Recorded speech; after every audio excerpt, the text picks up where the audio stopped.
What is going on, guys? Welcome back to another episode of the Mets Central podcast. This is episode 52 as the New York Mets just wrapped up their series in DC, unfortunately splitting against a team that they probably should have took at least 3 out of 4 against. But with that being said, they are the first team in Major League Baseball this season to reach 20 wins. There were a couple of roster transactions that occurred during the series, right before the series, now after the series that we're going to get into. So we have a lot to talk about here. Before we jump into everything, I ask that you please leave a like on your way into the show, or if you're watching on replay.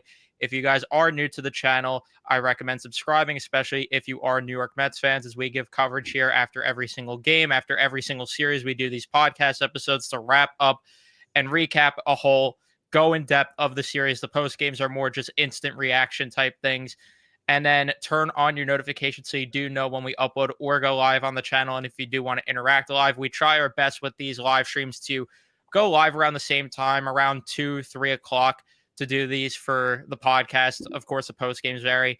And then if you are in the live chat right now, we are going to get to your comments, questions, concerns, all that stuff throughout the episode. You're not being ignored. We are just trying to keep our conversation going right now. We will pull up your comments as they come in if they're relevant to the conversation, or if not, we will address them later on throughout the episode. There are a good amount that also come in, so just be patient when you put your comments in. There are plenty of people that want to give their input. But yeah, unfortunate that they split. A lot of urinating on themselves throughout the series, that's for sure. But how we feeling, Matt, after they split the national series? And then, of course, we'll get into all the other stuff a little bit later on. Yeah, listen, it's a bit of a disappointing series. I can't lie. I mean, listen, they're still record-wise the best team in baseball. They're the first team to 20. They're the first team to 20 wins on the year, but definitely some concerns, especially more with the road play, considering that, when you look at the record breakdowns, the Mets are currently 11-1 at home, and I think they're 8-8 on the road. So there definitely needs to be some cleanup done in terms of the game style on the roads, because we've even seen it, like when we're at Citi Field, and I'm not sure if it's the home crowd that like energizes these players to the point where it's like they're not making any mistakes, because we've seen it when they're at Citi Field. They're pretty much making every single defensive play. Whenever there's guys on base, they're coming through with clutch hits. The pitchers are making big time pitches whenever they need to get out of a jam, and it just seems like there's just something a little off on the road. And I'm not sure what it is, if it's a concentration wise, maybe if it's the lack of, the fans being behind them. I'm not sure, but just seems like there's something a little bit off. But yeah, in terms of the series, disappointing, because especially with the two just kicking the ball losses on, the first game of the series, and then even more the third game of the series, where you can't blow a 7-1 lead. Like that cannot happen. But listen, we'll get into it. We'll dive into it deeper. There was some positives, there was some negatives, definitely some standouts in terms of individual play. But yeah, let's get into it. Yeah, so before we do jump into it, I do want to address the roster moves off the rip, because we know how this goes. I'm going to forget if I don't bring them up now. And then after the episode, I'm going to text you like, fuck, we forgot to bring this up. But they did make a couple of roster transactions, like I said, before and during the series. So they officially made a roster transaction, or they made it official today, one of the roster transactions that were made going into the series. The New York Mets brought back Brooks Raley on a, what was it, a 2-year deal, or a 1-year deal 1 year with a deal. club option, right? No, I think it was just a 1 year deal. Or I could be wrong, but I I'm only going saw to 1 year fact deal. check that real quick. But either way, the New York Mets bring back Brooks Raley. And you guys know, if you've been watching the program for a bit now, we are Brooks Raley stands around here. We really, we were talking about last year, I think more than most people were, just how much of an impact it made losing him as early as they did in the season, on top of losing Danel Nunez during that postseason, where if they had those two in that bullpen, things, I don't know how differently they would have went, but it certainly would have helped to have both of those guys in that bullpen down the stretch last year. But yeah, just thinking about come July, come August, a duo. And I will say, I'm not sure how good Brooks Raley is going to be coming off Tommy John, the second time he's getting it. And he is up there in age. He's 37 years old, so he might not be the same Brooks Raley that we saw last time he was out there on the mound for the Mets. But at the same time, the thought of him and AJ Minter, and if Brooks Raley is what he was before he got injured last year, that is a scary pair of left-handed arms in the bullpen for anyone to go against, especially with the division having the likes of a Bryce Harper, of course, and Matt Olson, all these other guys, and just in general, it is really exciting to think about the idea there of those two in the bullpen. I just found the contract as I was trying to buy time here. The Mets made Brooks Raley's contract official. This is from Tim Healy. It's a 1-year deal with a team option for 2026. So there you go. He's either here for just this year, and if he's great, then they're going to pick up that option, no doubt. If not, then they'll let him go, and it is what it is. There's no harm in this. We saw them do a similar thing with Drew Smith. The difference is Brooks Raley is talented, and I could actually envision him making an impact down the stretch. But yeah, overall, your thoughts about it, even though I think it's going to be mostly positive, of course. Yeah, I like bringing Brooks Raley back. I thought, he was definitely one of the few bright spots on the 2023 roster because we just know how much of a shit show that season was. But he was one of the few bright spots in that bullpen. And then last year, similarly started off well, and then unfortunately just had the elbow problem, or I forgot what specifically wrong with it. I think it was an elbow issue, but he had to go get Tommy John surgery. And like you said, he was a huge miss to the bullpen going down the stretch because, listen, I'm not saying that, if Brooks Raley is in the bullpen, the Mets beat the Dodgers because they had other problems that, caused them to lose that Dodger series as well. But another arm in that bullpen would have definitely helped. And a guy with Brooks Raley, a guy who, he's going to go out there and he's going to go strikes. He's going to throw strikes. Sorry. But I mean, just taking a look at the overall numbers wise, I mean, this is a guy whose K per nines are pretty much up. From his time in Tampa Bay, he wasn't, he was always a guy that always had good control.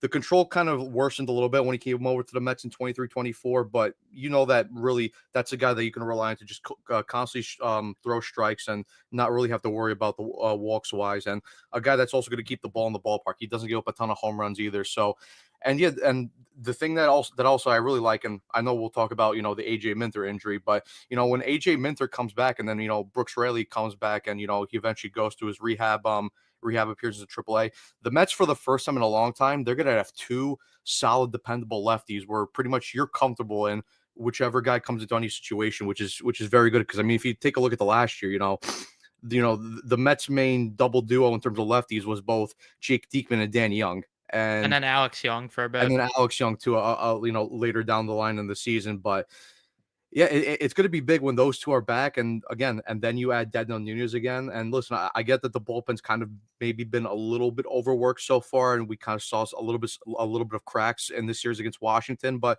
overall, with those guys coming back, the bullpen's only going to get stronger. Yeah, which like you said, we'll talk about all the stuff that transpired.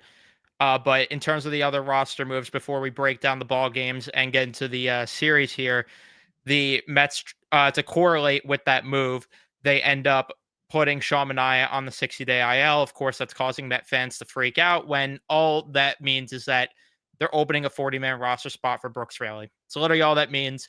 Sean Manaea, when he's healthy, he will be healthy. It's retroactive, so let's stop freaking out here. The other move, they DFA'd Jose Urena, which is not a surprise. I said it in the postgame yesterday. If Jose Urena is not DFA'd by the time the first pitch is thrown tomorrow, then I'd have a lot of questions. But to no surprise, he was. And in return, they call up Kevin Herget, who will probably eat up a bulk of innings tomorrow if I had to make a guess there. Or if hopefully the Mets are blowing out the Diamondbacks tonight to where they could have him eat a bulk of the innings in tonight's game. And then you do an opener tomorrow, like we saw a couple weeks ago with Brazabon and then maybe Jose Buda, which he hasn't been sharp lately, but maybe those guys getting a couple of innings in tomorrow's game, because I, quite frankly, even though Buda's been shaky, I trust him more than Kevin Herget to get some bulk innings tomorrow. But either way, that's what I envision happening there. Jose Urena, thank you for your services, I guess. It was kind of obvious when they signed him, and we said it then, that he's going to just be here. Probably will be the Julio Teheran thing, where he will get one game of work, eat some innings, and then it's fly high, Jose, because realistically, I mean, the guy stinks. Let's be real here. If he goes back to AAA, great. Maybe there's another time where he'll be useful in a situation like yesterday just to eat innings. But that's really about it. So long, partner. But yeah, I don't know if you have any input on that, or we could just start talking about the series. I mean, there's not much to unpack there. See you later. Don't come back unless like the Mets are up big again because I mean Jesus Christ. I get it that they needed bulk out of him, but holy shit, like dude, like why do you like gotta just like come in and throw BP against the Nationals? Like that's the thing about blowout games. Like don't get me wrong, I love it when we're blowing out another team, but the only part I hate about it is like you gotta bring out some of these bums out of the bullpen to just eat innings, and then they end up throwing BP, and then it just prolongs the games and the innings to the point where it's like, bro, like, can we just get the game over with? I mean, seriously, it's like Jimmy Yacobonis 2.0 all over again. Like, just stop, buddy. Yeah, I mean, like you said, just so long. If he goes back to AAA, cool. If he elects free agency and he signs with another team, cool. I guess whatever. See you later. Yeah. So with that being said, do you want to break down the scoring throughout the series, or do you want me to do that one? You could do it. Thanks for volunteering me. I had a feeling it's a lot of yapping, I but mean, I mean, if you want, we could. no. We could do Let's the just go first. for it. Let's I just mean, you go could do the for it. first two, and then I could do the last two. It's fine. We could split it up. Yeah, we'll do it that way. So in game one, a disaster to say the least. But in this game, to start things off in the first inning, the Mets would get some traffic on the bases, and to no surprise, they do not end up driving any of the runners in. By the way, I forgot to say the pitching matchup. It was Kodai Senga versus Jake Irvin, which a little PTSD there. But in terms of the way this thing went down, like I said, Kodai Senga in that first inning allowed a base runner, but still cruised through it for the most part, which was very nice to see considering his first inning struggles. The bottom of the second inning would end up being a struggle, though, for Senga, as unfortunately, after he did get that double play, he would allow back to back singles, and that would put the Nationals up 1-0. Fast forward to the third inning, yet again, a little bit of trouble. Jacob Young would get a leadoff single, and then Abrams would drive him in to make it 2-0. Fast forward throughout this game a little bit further, it would be 3-0 as Brosban comes in and has his trouble there. Abrams with another RBI single to make it 3-0. But the Mets in the top of the eighth, to their credit, ended up responding there, having a 2-out rally with the bases loaded. It would be Brandon Nimmo to drive in a run to make it 3-1. And then Mark Vientos ends up getting a triple to make it 4-3. And the thing that's very head scratching, which I'm going to get into this after we recap all the games. But Ryan Stanek comes in for the ninth inning. Once he allowed that leadoff triple, I had a bad feeling about the way this game was going to go. Then there's that single to make it 4-4. And then welcome back, Jeff McNeil. CJ Abrams with that single as Jeff McNeil can't keep it in the infield, and the Nats walk it off to win 5-4. Just a very ugly loss there. And then in game number two, it was Clay Holmes versus Brad Lord. And in terms of the way this game went down, definitely a lot better in terms of at least the pitching front, that is. But it would be a 2-0 game early on as Francisco Alvarez, with a welcome back here, ends up getting a 2-run shot to make it 2-0. And that's really all she wrote in terms of the scoring there. Clay Holmes turned in a pretty solid outing, which we'll go in depth on a little bit later. And the bullpen did their job, which was nice to see. Edwin Diaz looking a lot more sharp throughout that outing. All right, we get into the game three recap. The pitching matchup was, let me just pull it up. It was Tyler McGill versus Mitchell Parker. Yes. All right. So pretty much first inning, it was a all-around scoring affair by the Mets. They get off to a quick start. Single by Lindor, walk by Soto, Pete with a walk. Vientos hits a sac fly. Marte then walks. Nimmo with a sac fly. Luis Torrens comes up clutch again with another big single to make it 4-0. Acuna comes up, makes it 5-0. Tyrone Taylor walks. Lindor pops out to end the inning. Quick 1-2-3 inning by Tyler McGill. Soto hits a double. Pete with then another single. Starling Marte then comes through with a force out to bring another run to make it 6-0. McGill again with a solid second inning. The only hiccup was he let up the home run to Dylan Cruz. Top of the third, 1-2-3 inning for the Mets. Bottom of the third, good more work by Tyler McGill. Top of the fourth, again, 1-2-3 inning for the Mets. Bottom of the fourth, McGill with another good 1-2-3 inning.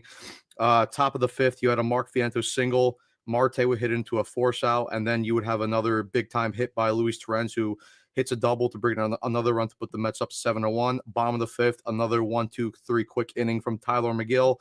Top of the sixth, Nationals make a pitching change as Lucas Sims comes in to replace Mitchell Parker. He gets through that inning. Bottom of the sixth, again, another quick and really good inning by Tyler McGill. 1-2-3 inning from him. Top of the seventh, the Mets do get some guys on base with a single from Vientos and a hit by pitch by Marte. Nimmo, though, unfortunately hits into a ground inning. Into a ground out double play.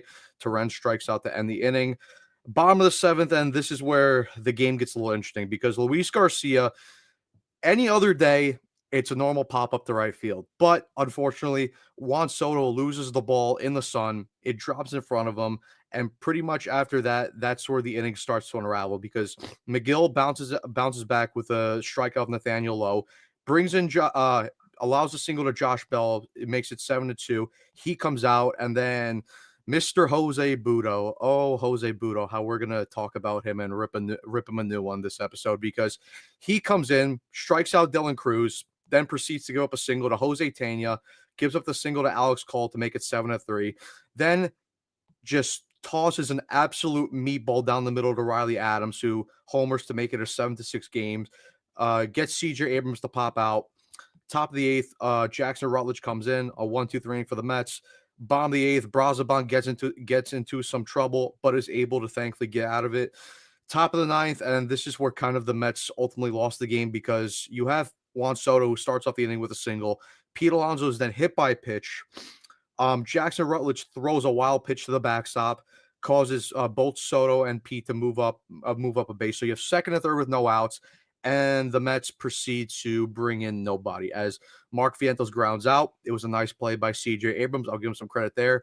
Starling Marte grounds out, which Jesse Winker should have been up in that situation, but we'll probably talk more about that.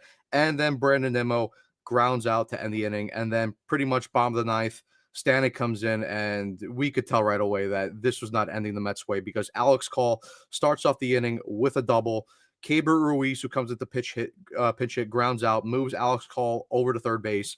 CJ Abrams then ties up the game with a single. James Wood would then walk, and then Luis Garcia with a little ground ball to Pete Alonso, fields the ball cleanly, and we've credited Pete for his good defense so far, but this was kind of what we saw with Pete last year, where he overthrows the ball over the head of Ryan Stanek and allows CJ Abrams to come around and score the game-winning run. So that was just definitely a kick in the ass, a kick in the balls loss. And then we end up going to the final game of the series where it was a lot better of a watch because pitching matchup was Griffin Canning against former Met Trevor Williams.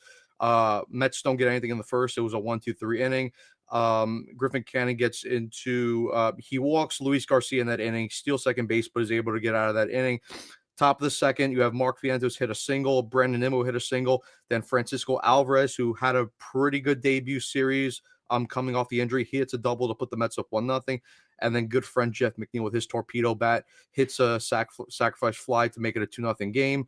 Bottom of the second, Griffin Canning would get into some trouble as he gives up a single to Dylan Cruz and a single to Alex Call, but is able to strike out Jacob Young to get through that inning. Top of the third, apart from a Juan Soto single, nothing going there for the Mets. Bottom of the third, CJ Abrams would walk, James Wood would walk, Luis Garcia would strike out, and then Griffin Canning would get Nathaniel Lowe to ground into an inning-ending double play. Top of the fourth, nothing going for the Mets. Bottom of the fourth, again, some more trouble from Griffin Canning, allows a single to Keibert Ruiz and a walk to Jose Tena, but is able to get Dylan Cruz, Alex Call, and Jacob Young all out to get through that inning. Then top of the fifth, old friend torpedo bat Jeff McNeil comes through again with a leadoff home run to put the Mets up 3-0. Acuna, Lindor, and Soto would then all get out to end that inning. Bottom of the fifth, a really good inning from Canning, a 1-2-3 inning from him. Then top of the sixth, Pete Alonso grounds out, Winker walks. A walk from Mark Vientos, a pitching change there for the Nationals. Then Brandon Nimmo, who finally had his big game. This year, where he hits a 3-run home run to put the Mets up 6-0. Alvarez would fly out. McNeil would then triple. Luis Acuna strikes out to end that inning.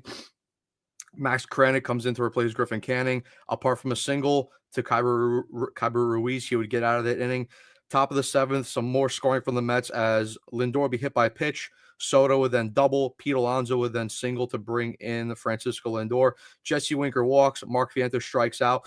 And then Brandon Nimmo hits a grand slam to put the Mets up 11-0. Francisco Alvarez singles. McNeil flies out. Acuna with a single. Lindor will be hit by a pitch again in the same inning.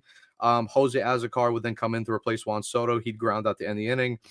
Jose Urania comes in to basically eat innings. He would get through the bottom of the 7th cleanly, 1, 2, 3. Top of the 8th, there was a challenge. Pete Alonso would make it first safely. Jesse Winker singles. Mark Vientos would then walk, and then Brandon Nimmo proceeds to hit another extra base hit, this time for a double, scores 2. Ties Carlos Delgado, actually, for the most RBIs recorded by a Met in a single game with 9. So that was nice to see by Nimmo. Alvarez strikes out. McNeil grounds out to make it 14-0. Acuna singles to make it 15-0. Tyrone Taylor strikes out to end the inning. And then Jose Urania starts the 8th inning again, gets into some trouble, gives up the home run to James Wood, then gives up another home run to Nathaniel Lowe. Riley Adams doubles, Cruz strikes out, Taney with the single, Alex calls singles, another single, then a single by Nasim Nunez to make it 15-5, and James Wood would then fly out. And then top of the 9th, Jose Azocar with a single, Pete Alonso walks, Jesse Winker makes it 16-5 with a single. Mark Vientos would then hit a home run off Ahmed Rosario to make it 19-5. Nimmo grounds out, Alvarez walks, McNeil flies out, Acuna single, Tyrone Taylor single, and Azocar flies out to anything. And then bottom of the 9th, quick work. Garcia flies out, Nathaniel Lowe walks, and then back-to-back strikeouts on Riley Adams and Dylan Cruz to end that game and to end the series. That was a lot of talking for that final game. Yeah. In terms of the series as a whole, I have 2 big gripes throughout the series. One of them Mets related, one of them not.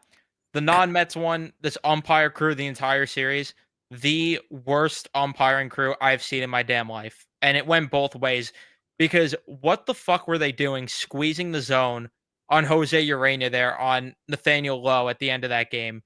It was just stupid. Like, just wrap it up. It's 19-5. Who gives a shit? And then the amount of calls that had to be challenged and overturned, it was stupid. It was just absolutely stupid. I'm glad that they're done with this crew unless they travel to New York, which if they did, I'm going to be really annoyed, because just horrible group. My other gripe that is Mets related, I did not love the way Carlos Mendoza managed throughout this series, to be honest with you. And I'm someone that has defended Mendoza, so this is coming from someone that doesn't like to blame him and doesn't like to criticize him, even when some fans are like, well, this should have happened, this should have happened. Usually I'm more of like, the players have to get the job done at certain points. My problem right now with Carlos Mendoza is what is his plan with the bullpen? Like, because there's just no consistency with the philosophy. So Edwin Diaz the other day was able to pitch, try to get 6 outs from him in April. He's not available, though, after an off day to pitch in the first game of this series. That, to me, makes absolutely no sense. And some people will probably say, but the injury, he was fine the next day. And was the extra day that much of an importance? I don't know. I guess so.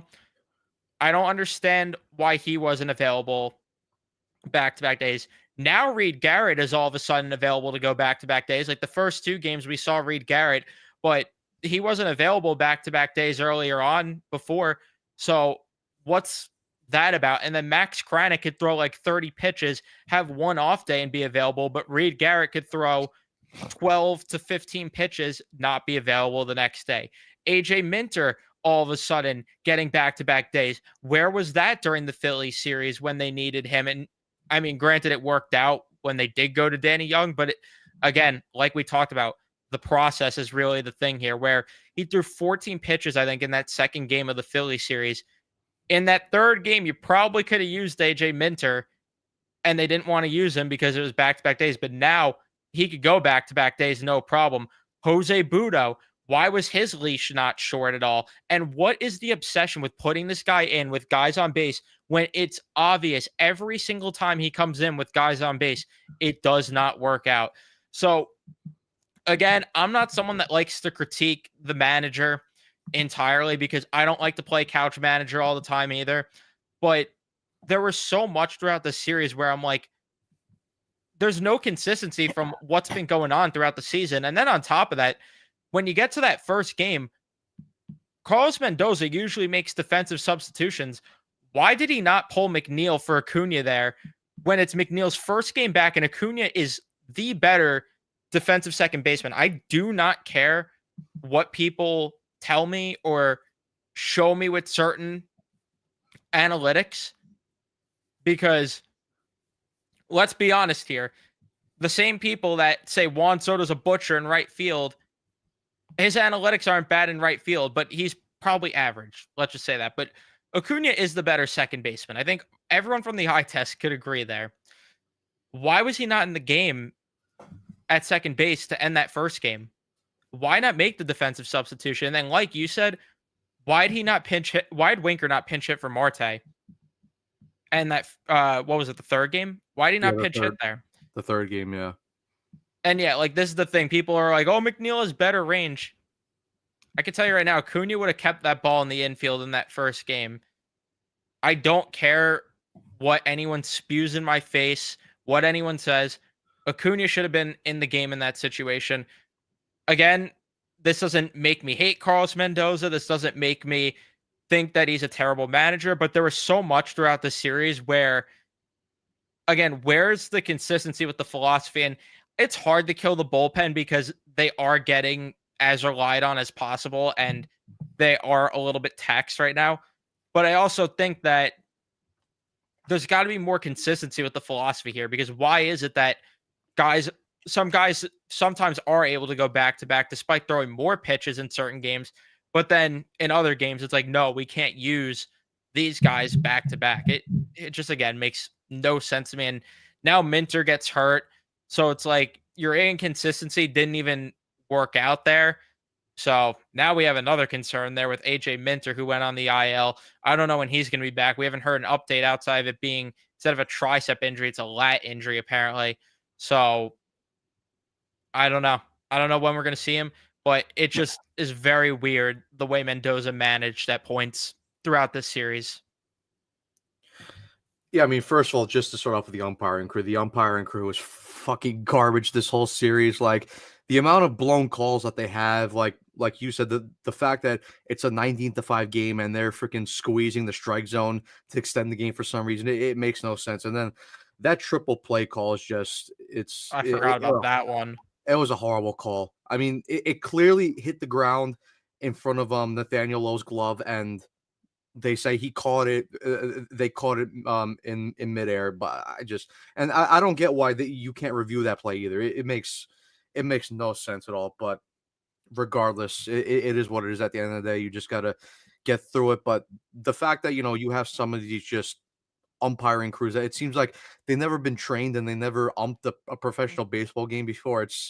It's embarrassing on the face of the league. But yeah, back to Mendoza's overall, just the way he managed the series. Like, I don't think he was terrible, but like you said, a lot of definitely head scratching decisions. I mean, definitely the bullpen usage, and we talked about it on the last podcast. It's just been awful. Like with the way how he determines to use guys, like some guys he'll use back to back, on back to back days, even though they'll throw a lot of pitches. But then you have guys like Reed Garrett who will throw 12 pitches in a game, and he only faces like 2 batters, and then he's not available the next game for some reason, unless the game gets into extra innings. It makes no sense. Again, like, you have Edwin Diaz, and I get that, you don't want to overuse Diaz, and he's had his concerns, but as we've seen with Diaz over the last couple of years, for Diaz to get in a groove, it's almost like he has to pitch as many times as possible, because if you leave him out to dry for a little bit, he loses not only he loses confidence, but he also just He loses. just gets out of rhythm. He gets out of rhythm, yeah, and he just gets all over the place by the time he's ready to go out there for his next bullpen appearance. But I mean, and then the fact that in that third game where you have second and third no outs, Vientos grounds out, like, and then Jackson Rutledge who's up, who is a righty, like Jesse Winker should be in that situation every single time. And listen, I get there were some people who were saying in the post game that I did for that game that like, oh, you want to give at bats, to guys, but listen, at the end of the day, this is about results. You're trying to win a baseball game, and Jesse Winker at that time was the best player to be up there because in this series so far against the Nationals, he had a lot of very good at bats. Pretty much all of his at bats, maybe apart from he had a couple strikeouts here and there, but he was making pretty much hard contact throughout every single at bat. He was drawing walks. He was getting up the pitch count. He was making the opposing pitchers walk. Like he should be up there in that situation all day. So that made no sense. And then Can I just jump in quickly with the yeah. Marte thing? Just because it's like you said, people were saying that he needs to get at bats. The guy is 37 years old. We know what he is. Give me a break. And if it was the opposite situation and Winker was up there and a lefty was on the mound, Starling Marte would have been up so fast. Like, give me a break that he needs the at bats. It makes no sense. Yeah. No, Winker was the guy to go to in that situation. And I said right away, I'm like, this is a mistake right here, not going to Jesse Winker to pitch hit. But then the McNeil thing also for that first game with the fielding play. I mean, it's a ground ball hit right at you. And listen, if Acuna is in that situation, I'm telling you right now, he makes that play all day. And even for McNeil's spot, like I didn't even need to have him make the play fully and throw out I forgot who was up in that bat. I think it was maybe James Wood. I don't even need you to field that ground ball like correctly and cleanly. But at least if he keeps the ball in the infield, CJ Abrams does not come around to score. Like that's it. Like you don't have to come up with the ball cleanly and throw him out of first base to get out of the inning. Just keep the ball in the infield. And like I said, I'm telling you right now, if Luis Angel Acuna was in that situation, that ball gets kept in the infield and that game continues. And look, maybe the Mets do end up winning that game. Maybe the Nationals come through with the next batter and the Mets lose the game. I don't know. But at least that game would have been prolonged just a little bit longer. So that made no sense. And then like the bullpen usage, like because I know you brought up the point of and we talked about it before, how we don't like seeing Jose Butto used with guys on base and in a jam. But in that spot in the third game, I didn't have a problem going with the Butto just because at that point, when McGill gives up the single to Josh Bell, it's a 7-2 game, like a 5-run game with a guy on first base, and all you need is 2 outs. Like I'm sorry, but like Jose Butto should be getting through that inning. And now that the fact that he couldn't even get through that inning, I'm sorry, but Jose Butto was already on the out was already looking on the outside in of the circle of trust. He is now nowhere near my circle of trust because if you can't even get out of that situation, then I'm not trusting you in any spot. I mean, currently for me, he's behind Danny Young in terms of guys who I trust in this bullpen, and that's saying something because I mean, Danny Young. I mean, sure he's been better these last 2 series, but he's been horrific this year. So, I mean, like even when you look with Jose Butto in that Cardinal series, he comes in that final game, gives up hangs a slider, gives up a single to tie the game at 3. And then you look at the finale of the Philly series. If it wasn't for Juan Soto making that great play and Hayden Sanger diving into home plate to tagging out Nick Castellanos, that he scores around there, that inning continues. We don't know how that game ends. And then Jose Butto was the big culprit in this game and he was basically the big reason why the Mets ended up losing. I know they couldn't score runs in the 9th inning, but like I said, when you come in that situation with a guy on first up 5, only needing 2 outs, like there's no excuse. You have to get through that inning cleanly. So yeah, it's just a lot of trouble and definitely not the cleanest managed series by Carlos Mendoza either. Yeah, that's a fair point. It's just like my problem is when I look at the numbers of like the difference with Budo with guys on base versus not. It's like it is pretty eye opening.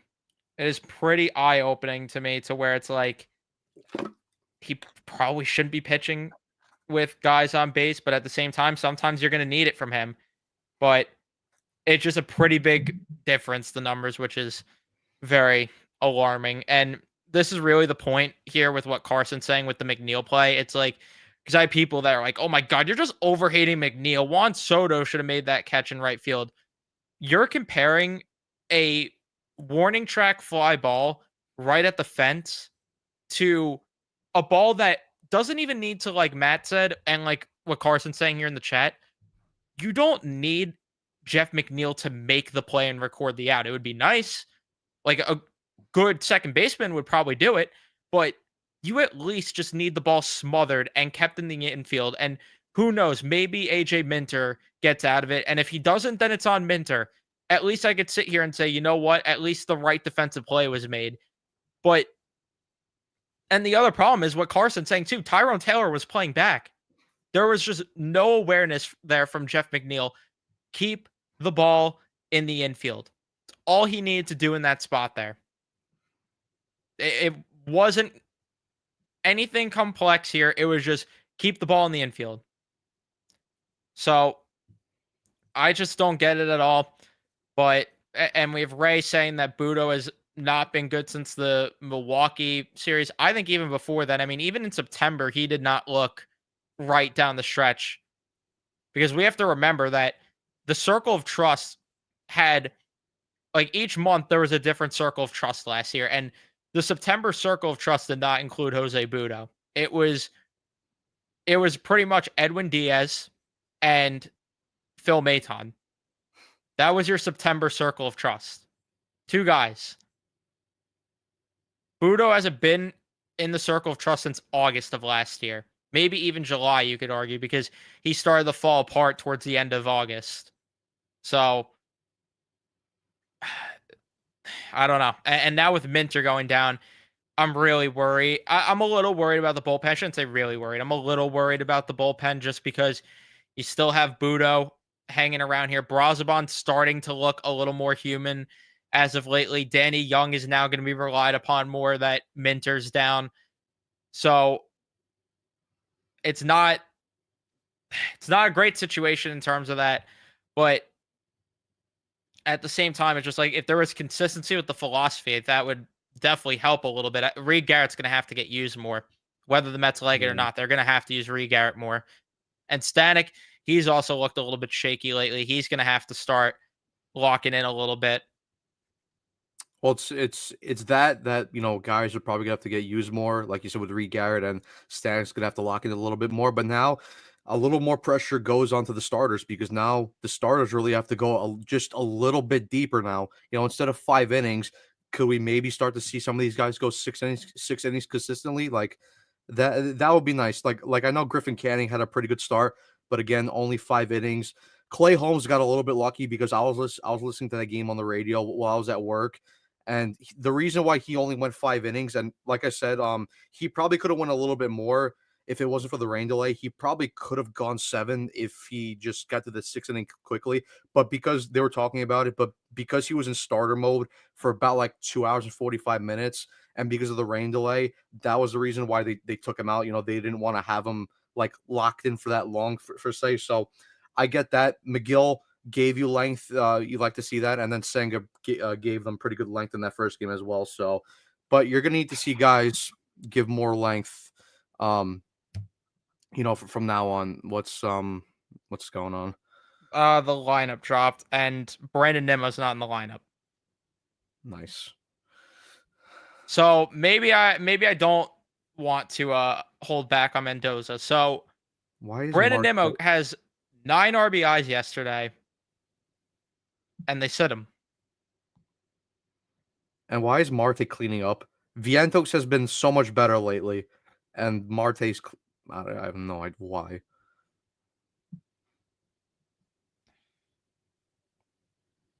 It makes no sense.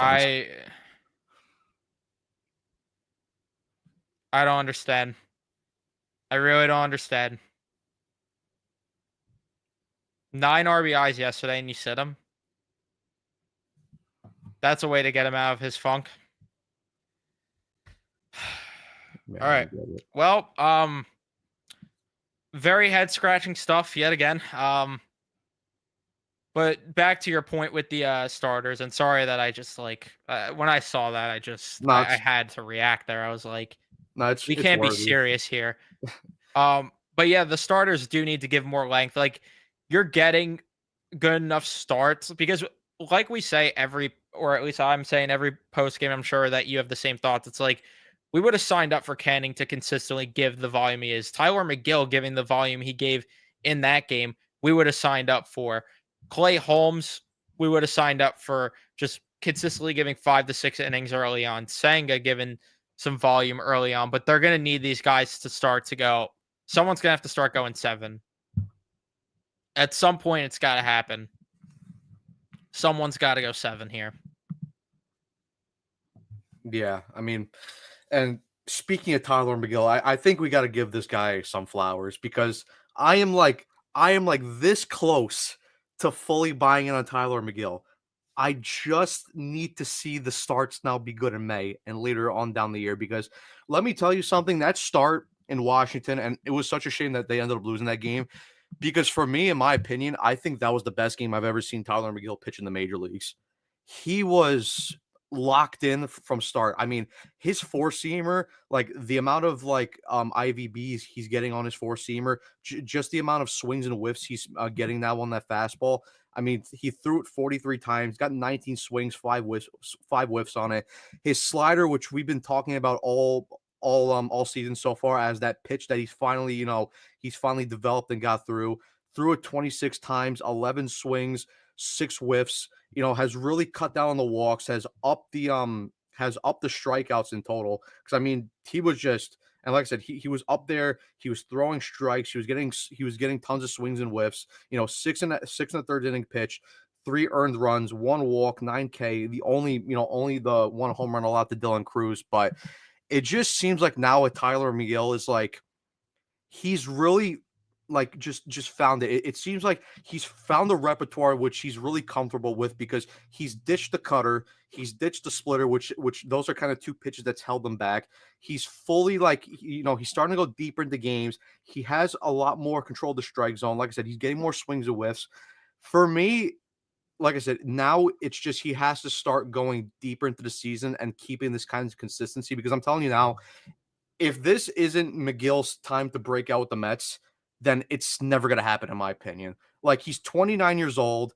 This is the time for him to take that next step. And like I said, like, I am this close to being all in on McGill. I just need to see now the starts be as good as this in May and then later down the line in the year.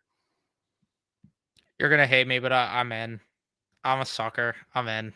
I can't No, lie. I can't blame you, but it's like for me, I just have to see it now because he's always been an April and a March merchant. I just need to see it now from May until later down the line. But like I'm like this close. I'm so close, all in. I'm in. I hate that I'm letting myself be in, but I'm in. I mean, we've been saying it for weeks that just a bit more.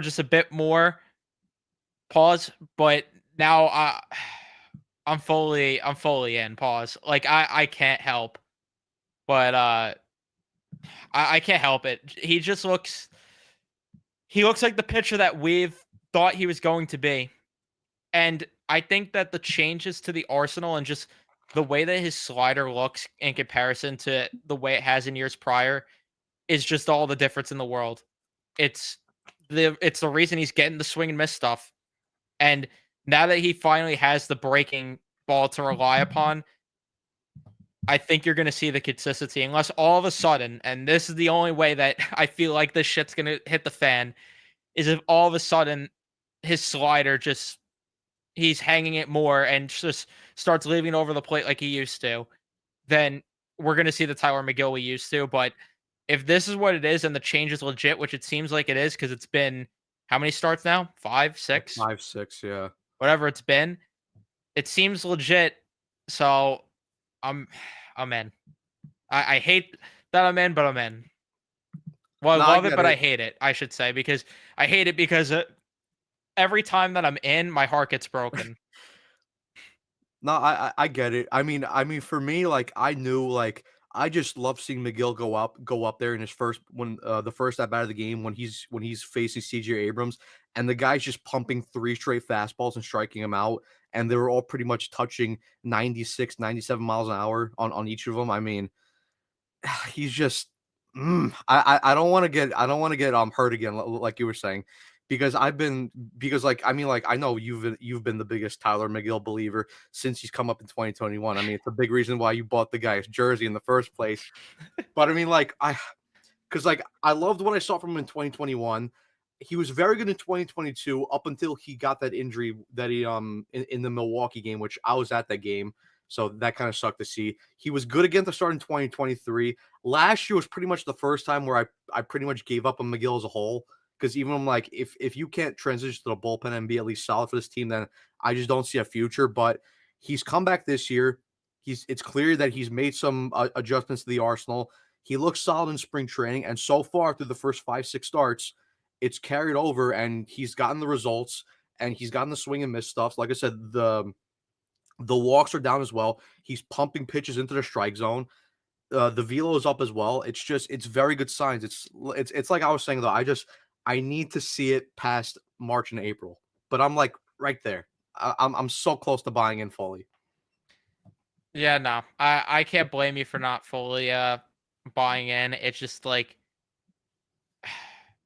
it's just annoying that just like the heartbreak. It's like having a situationship with someone. It's just like you keep falling deeper and deeper, and then you just know the heartbreak's gonna come at some point. You're just waiting for it. It's just kind of like that.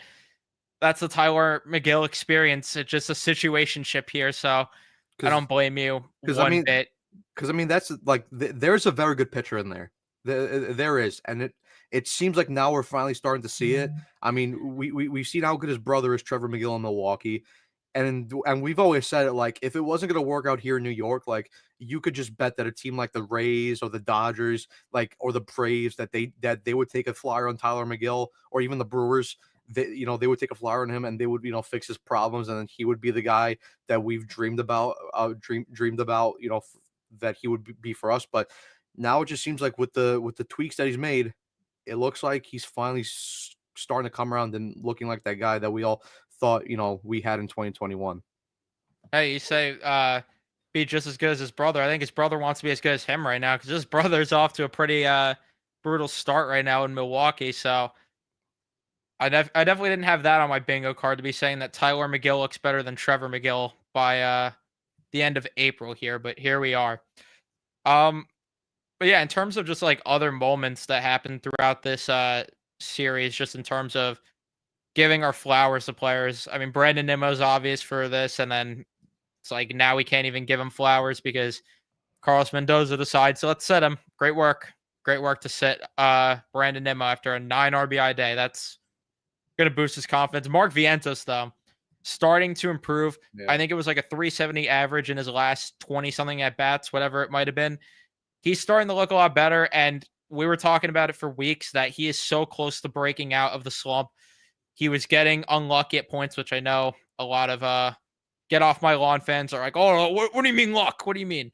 Um, but it was true. He was getting unlucky, and now you're starting to see the results. Results. Somebody say results, but yeah, no, Vientos has been very good. I mean, he's hitting the ball now for a lot more power. I get that the home run that he hit in the last game was off former friend Ahmed Rosario, but still, you take your stat padding. I know we criticized Chris Kreider for that, but he deserves criticism on that. Mark Vientos is allowed to stat pad. He's allowed to hit swaggy vom vuns. So yeah, that was good. And then I mean, also it was nice to see Francisco Alvarez come back in after his injury. Hit the home run obviously in the first game, then hit the big had the big double in the second game as well to bring in a run. So I know Eric Chavez is probably not going to be happy that Alvarez is hitting the ball for power and that he's pulling the ball, but keep doing what you're doing, Alvi. Don't listen to that guy.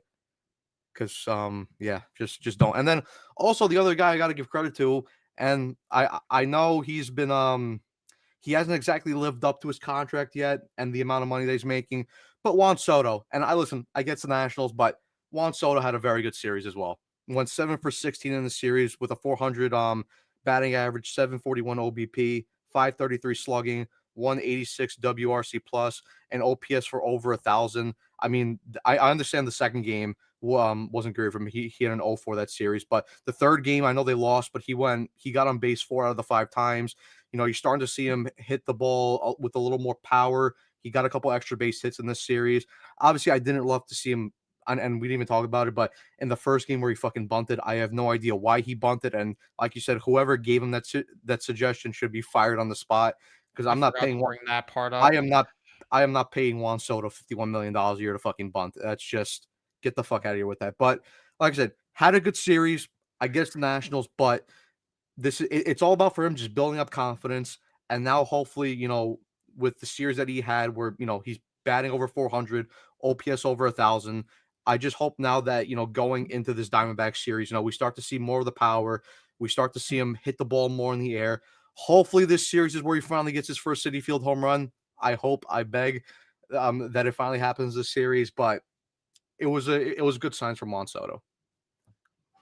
Yeah, I said it, I think, in yesterday's post game. I really just want him to hit the first at City within these next 2 games. It's just like something about the calendar being May and him doing it. Then it's like, I can't explain what it is. It just it would hurt a bit. It would hurt. I can't lie.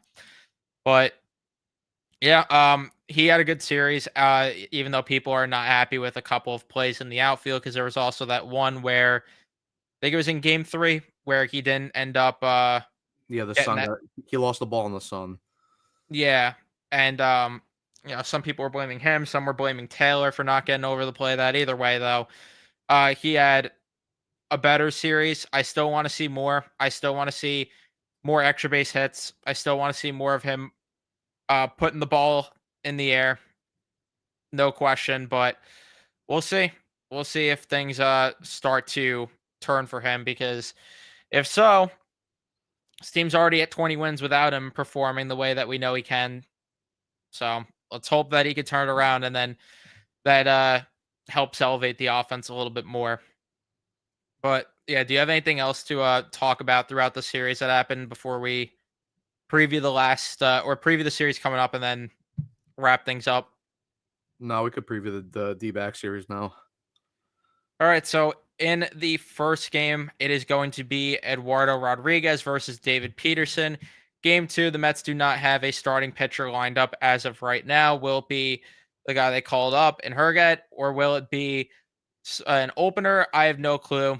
Your guess is as good as mine, but Corbin Burns will be taking the mound for the Diamondbacks, the guy that David Stearns is an idiot for not overpaying for. And then Kodai Senga versus Zach Gallen in the third and final game, which Zach Gallen's not off to a great start. All I ask is for 2 out of 3. I mean, I'm going to keep saying that with every series to just the bare minimum win it. The Diamondbacks pitching has not been up to par. Their bullpen is not great either. So I'd like 2 out of 3. I'm going to obviously predict them to win games 1 and 3, because I just have no idea how tomorrow's game is going to unfold with whoever is pitching. Legit no clue. And Corbin Burns will probably shove just so the Mets Twitter could get upset that David Stearns didn't get him during the offseason. But like I said, I think 2 out of 3, games 1, game 3, please beat this pitching staff. And yeah, hopefully the Mets pitching could hold up against the Diamondbacks offense that is pretty good. Names to look out for on their side: Suarez, who had that 4 home run game, and just in general, off to a really good start so far to the season, even though 206 batting average with an 870 OPS. But Corbin Carroll, of course, who's kind of went back to that. I shouldn't say kind of. He has gone back to the MVP form that we've seen from him in years prior. Pavin Smith is off to a really good start. We're probably also going to see Naylor throughout the series. He's off to a pretty solid start. That Diamondbacks lineup is just scary. Like that. That's really the bottom line of it. The pitching's going to have to hold up, and hopefully this offense could take advantage of a pitching staff that's off to a very slow start. Yeah, I mean, like you said, like their starters haven't really lived up to their names, but we know that if they're on their game, they have the stuff. I mean, Eduardo Rodriguez is a good pitcher.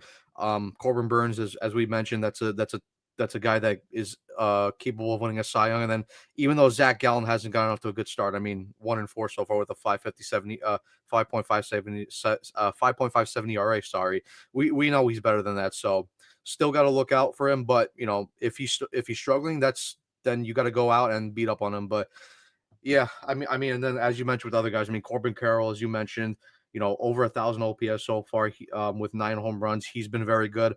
Eugenio Suarez, had the 4 home run game against the Braves a couple days ago.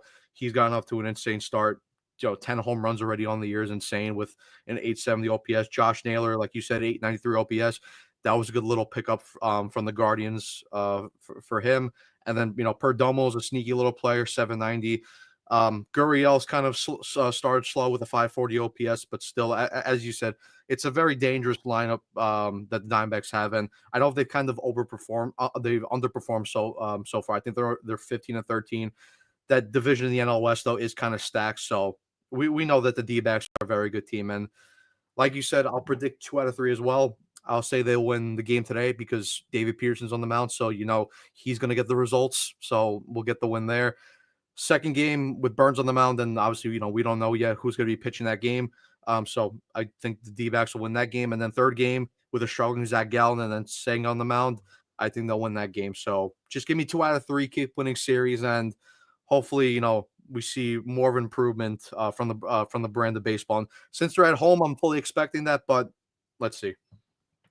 Yeah. So hopefully 2 out of 3. Hopefully sweep.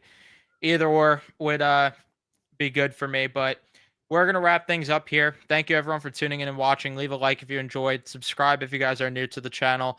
Turn on your notifications so you know when we upload or go live. And we'll see you guys in the next one.